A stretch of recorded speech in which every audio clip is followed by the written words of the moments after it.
राजस्थान के बहुचर्चित जल जीवन मिशन जेजेएम घोटाले से जांच एजेंसियों का शिकंजा लगातार कसता जा रहा है। ईडी ने इस मामले में राजस्थान के पूर्व जलदाय मंत्री महेश जोशी और उनके बेटे रोहित जोशी समेत कुल 18 आरोपियों के खिलाफ विशेष अदालत में चार्जशीट पेश कर दी है। ये रिपोर्ट देखिए।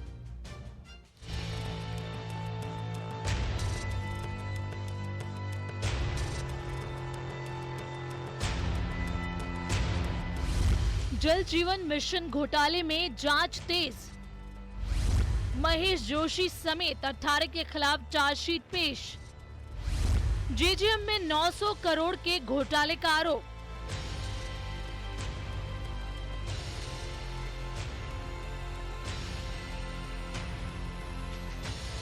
केंद्र सरकार की महत्वाकांक्षी जल जीवन मिशन योजना, जिसका मकसद ग्रामीण इलाकों में हर घर तक नल से साफ पानी पहुंचाना था, वही योजना अब भ्रष्टाचार के गहरे दलदल में फंसी नजर आ रही है। प्रवर्तन निदेशालय इस मामले में एक्शन में नजर आ रहा है।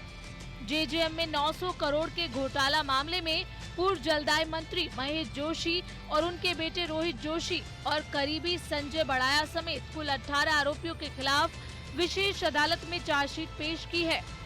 जल जीवन मिशन में घोटाले के मामले को लेकर के करीब 900 करोड़ से ज्यादा मामलों को लेते हुए ईडी ने एक पूरक चार्जशीट पेश कर दी है। इस चार्जशीट में बताया गया है कि किस तरह से घोटाले किए गए, कहां गड़बड़ियां हुई, किस तरह से जो करीबी लोग थे, जो कि इस चार्जशीट में करीब 18 लोगों के नाम दर्ज किए गए हैं, जिनमें पूर्व जो मंत्री हैं महेश जोशी, उनके बेटे, उनके करीबी संजय बड़ाया भी शामिल है। चार्जशीट में आरोप लगाया गया है कि महेश जोशी से जुड़ी रियल एस्टेट कंपनी, जिसमें उनके बेटे रोहित जोशी भी शामिल है, में बड़े पैमाने पर ब्लैक मनी से जुड़े साक्ष्य मिले हैं। ईडी का आरोप है कि जल जीवन मिशन के कामों से आने वाला रिश्वत का पैसा और कमीशन महेश जोशी के बेटे रोहित जोशी की कंपनी में लगाया जाता था। चार्जशीट में अलग अलग खातों में भी नियमों के खिलाफ लेन देन का जिक्र है। ये भी आरोप है कि फर्जी अनुभव प्रमाण पत्रों के आधार पर करोड़ों रुपए के ठेके हासिल किए गए थे और फर्जी प्रमाण पत्र का सत्यापन भी फर्जी ईमेल आईडी के जरिए कराया गया। मुख्य आरोप है कि कुछ कंपनियों जैसे कि गणपति ट्यूबवेल कंपनी और श्री श्याम ट्यूबवेल कंपनी ने फर्जी अनुभव प्रमाण पत्र बनाकर जल जीवन मिशन के तहत करोड़ों रुपए के ठेके हासिल किए। चार्जशीट के अनुसार जल जीवन मिशन के तहत पाइपलाइन बिछाने और जल आपूर्ति योजनाओं के टेंडर फर्जी दस्तावेजों के आधार पर हासिल किए गए। श्री गणपति ट्यूबवेल कंपनी ने 68 निविदाओं में हिस्सा लेकर 859.2 करोड़ रुपए के टेंडर हासिल किए। श्री श्याम ट्यूबवेल कंपनी ने 169 टेंडर में भाग लेकर 120.25 करोड़ के ठेके हासिल किए। जल जीवन मिशन घोटाले ने पूर्व मंत्री महेश जोशी की मुश्किलें बढ़ा दी हैं। बताया गया है कि कमीशन का पैसा किस तरह से महेश जोशी के बेटे की फर्म में लगाया जाता था। इन तमाम चीज़ों को लेकर के अभी जो जानकारी ईडी ने इस पूरी चार्जशीट के अंदर दी है, उसके मुताबिक राजस्थान के इस पिछली सरकार के सबसे बड़े घोटाले में अभी बहुत से मामलों का खुलासा होना बाकी है। वहीं दूसरी तरफ ईडी ने इस मामले में पहले भी कार्रवाई करते हुए आरोपियों से जुड़ी करीब 47.80 करोड़ की संपत्तियां जब्त की थी, जिनमें कृषि भूमि, रिहायशी फ्लैट और अन्य संपत्तियां शामिल हैं। जांच एजेंसी का दावा है कि ये संपत्तियां घोटाले की काली कमाई से अर्जित की गई थी। इन संपत्तियों में महेश जोशी की सांगानेर स्थित 2 संपत्तियां, संजय बड़ाया की 8 प्रॉपर्टी, महेश मित्तल की 25 करोड़ की संपत्तियां, पदमचंद जैन की 5 करोड़ की संपत्ति शामिल थी। गौरतलब है कि इस मामले में एंटी करप्शन ब्यूरो भी पहले से जांच कर रहा है और कई गिरफ्तारियां भी हुई है। अब ईडी द्वारा चार्जशीट पेश किए जाने के बाद जांच और तेज होने की उम्मीद है। सीबीआई भी इस मामले में अपनी जांच कर रही है। राजस्थान का जल जीवन मिशन घोटाला निश्चित रूप से एक बड़ा मामला है, जिसने सरकारी तंत्र में भ्रष्टाचार की गहरी पैठ को उजागर किया है। पूरक चार्जशीट के अंदर 18 लोगों का नाम शामिल किया गया है। उनके खिलाफ जानकारियां दी गई हैं कि किस तरह से घोटाला किया गया, किस तरह से कमीशन लिया गया, कमीशन को किस तरह से एक दूसरी फर्म बनाकर के पूर्व मंत्री के बेटे के अकाउंट तक पहुंचाया गया। देखना यह है कि इस पूरे घटनाक्रम में अब आगे क्या होता है। कैमरा पर्सन मान सिंह के साथ में अरबाज अहमद, न्यूज़ 18 के लिए जयपुर से। आरपीएससी पर सुप्रीम टिप्पणी। राजस्थान लोक सेवा आयोग यानी आरपीएससी की भर्ती परीक्षा को लेकर सुप्रीम कोर्ट ने बेहद सख्त टिप्पणी की है। इस मामले में आरोपियों की तरफ से दायर जमानत याचिका पर सुनवाई के दौरान अदालत ने कहा कि इस मामले में उम्मीदवारों से ज्यादा तो आरोपी हैं। सुप्रीम कोर्ट में जस्टिस केवी विश्वनाथन और एन कोटेश्वर सिंह की बेंच के सामने दो मुख्य याचिकाएं पेश की गई थी। इनमें से एक आरोपी की जमानत याचिका और दूसरी परीक्षा को स्थगित करने की मांग से जुड़ी थी। कोर्ट ने याचिकाओं पर जल्द सुनवाई की मांग को स्वीकारते हुए कहा कि आरपीएससी से जुड़े मामले में गंभीर अनियमितताएं सामने आई हैं, जिन पर न्यायिक नजर रखना आवश्यक है। तो देखिए आरपीएससी में कैसे हो सुधार, इस बात को लेकर के भी जानकारी। आरपीएससी से जुड़े मामलों में गंभीर अनियमितताएं सामने आई हैं, ये सुप्रीम कोर्ट की तरफ से कहा गया, जिन पर न्यायिक नजर रखना आवश्यक है। पानी की मांग, आंदोलन और बवाल। 16 जून से श्री गंगानगर के किसान 2500 क्यूसेक पानी की मांग को लेकर के धरना प्रदर्शन कर रहे हैं। पानी पर किसानों का नॉन स्टॉप प्रदर्शन जारी है। ताज्जुब ये कि हर वर्ष किसानों को सिंचाई के पानी के लिए विरोध प्रदर्शन करना पड़ता है, लेकिन कोई सरकार स्थायी समाधान नहीं निकाल पाई। ये रिपोर्ट देखिए।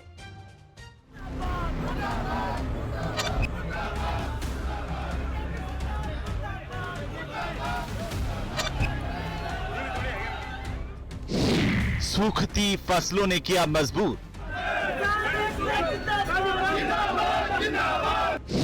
गम गुस्से से किसानों ने भरी हुंकार, आश्वासन से नहीं चलेगा काम।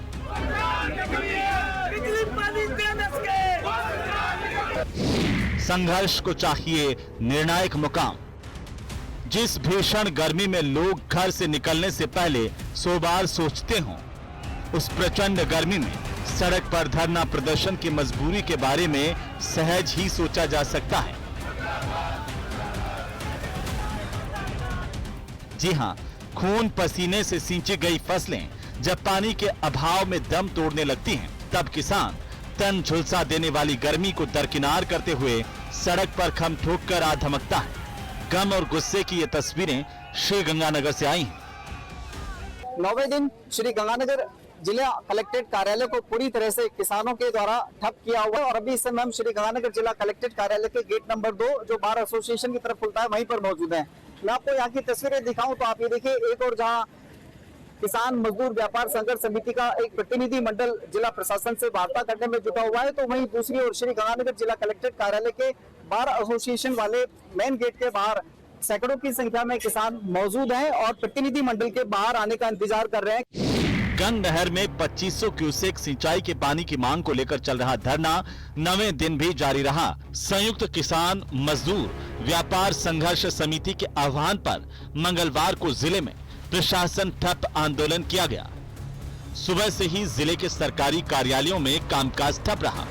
गंगा सिंह चौक पर भारी संख्या में किसान जुटे और मांगे नहीं माने जाने तक डटे रहने का संकल्प दोहराया।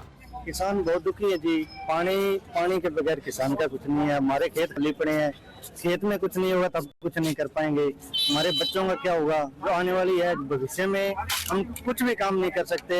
सरकार ये इस चीज को ध्यान में देके और हमारे पानी की जो है 2500 क्यूसेक उसका करे, व्यवस्था करे। किसान कहते हैं कि पानी के अभाव में कपास की फसलें सूख रही हैं, जबकि मूंग और ग्वार की बिजाई का समय बीतता जा रहा है, लेकिन सरकार समाधान के नाम पर सिर्फ आश्वासन दे रही है। पानी तो चाहिए जी, पानी को जान दे देंगे। पानी तो है ही नहीं खेतों में। जी जानवर पैसे मार रहे हैं, खेतों में पट्टे नहीं है, नरमा नहीं है, बिजान नहीं, कुछ नहीं है। रात को खेतों में सुनना पड़ता है, जो है वो भी नील का खाई होती है जी। प्रशासन ने भी एहतियात के तौर पर कड़े सुरक्षा प्रबंध किए। सभी प्रमुख चौक चौराहों पर पुलिस बल तैनात किया गया है। संवेदनशील स्थानों पर बैरिकेड्स लगाकर वाहनों की आवाजाही को डाइवर्ट किया गया है। समय पंजाब में चूंकि धान की रुपाई चल रही है और पंजाब सरकार द्वारा पंजाब के जो धान उत्पादक किसान हैं उनको पानी की खुली छूट दे रखी है, यहाँ तक कि चोरी करने की भी छूट दे रखी है। और यही वजह है कि गंग कैनाल के जो हक का पानी है 500 से 600 क्यूसेक पानी तो पंजाब सीमा में चोरी हो जाता है। साथ ही साथ पंजाब भी कहीं न कहीं राजस्थान के गंग कैनाल से संबंधित किसानों के जो हक का पानी है उसको देने में आनाकानी कर रहा है। अशोक शर्मा, न्यूज़ 18 श्री गंगानगर। और इसी बीच जयपुर से बड़ी खबर है। आपातकाल की बरसी पर सम्मान में समारोह का आयोजन। कार्यक्रम में स्वतंत्रता सेनानियों का सम्मान होगा। स्वतंत्रता सेनानियों को सम्मानित करेंगे सीएम भजनलाल। सीएम भजनलाल शर्मा कार्यक्रम के चीफ गेस्ट होंगे। बीजेपी जयपुर द्वारा लोकतंत्र सेनानी सम्मान समारोह और संगोष्ठी का आयोजन। आपको बता दें कि माहेश्वरी पब्लिक स्कूल में कल दोपहर 12:15 पर यह कार्यक्रम रखा गया है।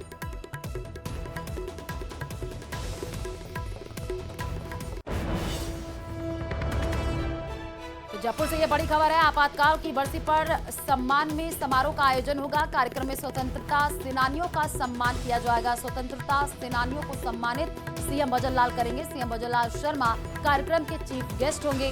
बीजेपी जयपुर द्वारा लोकतंत्र सेनानी सम्मान समारोह और संगोष्ठी का आयोजन होगा। आपको बता दें कि माहेश्वरी पब्लिक स्कूल में कल दोपहर 12:15 पर यह कार्यक्रम रखा गया है।